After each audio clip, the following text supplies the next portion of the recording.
affido la seconda parte della mia recensione su Red, Turning Red, nella lingua originale, in inglese, cioè alla registrazione del podcast, salvo poi a montarlo con la parte in diretta in italiano già svolta. Turning Red, a lesson to be learned. In times that suggest something else, devoting oneself a little to the vision of what's word and what word can suggest to us is always good and right, and as such our duty and source of salvation. Why take away a part of a missile for such earthly and ignoble purposes? First of all, because these purposes are certainly earthly, but not at all ignoble.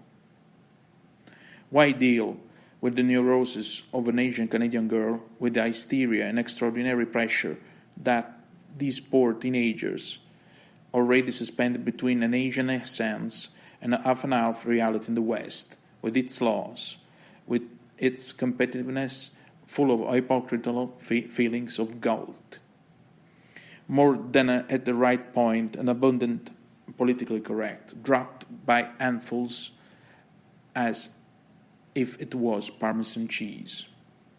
Make a reality of Chinese noodles full of will to excel at all costs, and why not of intolerance to the inside out.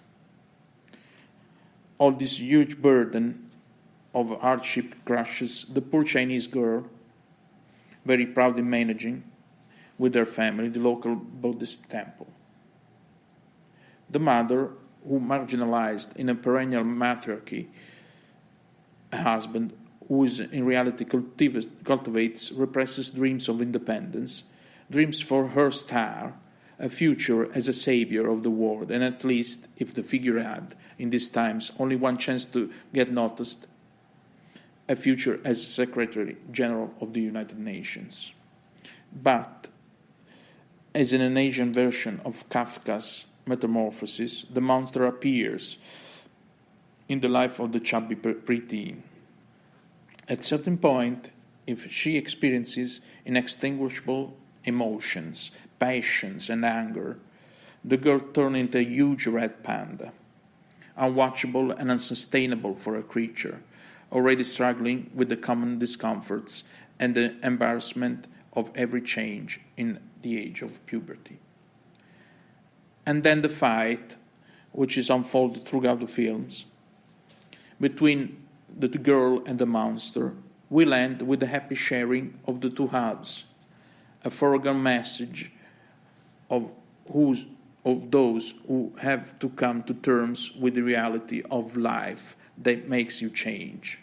But beyond that, with the advice to see this Pixar Disney creation, the thing to say is that we need to start thinking about taking care of others, to get to know them more and better, to begin to see the peoples of the Far East like something not necessarily to refuse or reject, but just something to accept and understand, because they are fragile human beings like us that hate this kind of competition lead in an extreme way, and they are not those predators of our world or our richnesses.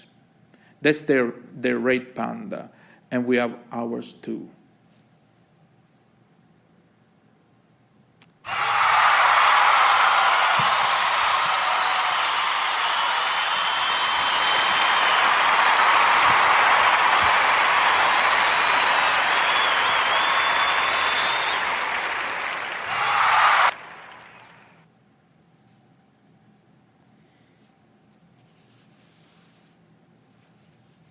Con questa registrazione chiudo per oggi l'ascolto del podcast relativo alla mia recensione già apparsa sul portale www.santippe.it, testata giornalistica online presso la quale collaboro. Grazie per averci degnato del vostro ascolto e della vostra fiducia, e arrivederci alla prossima.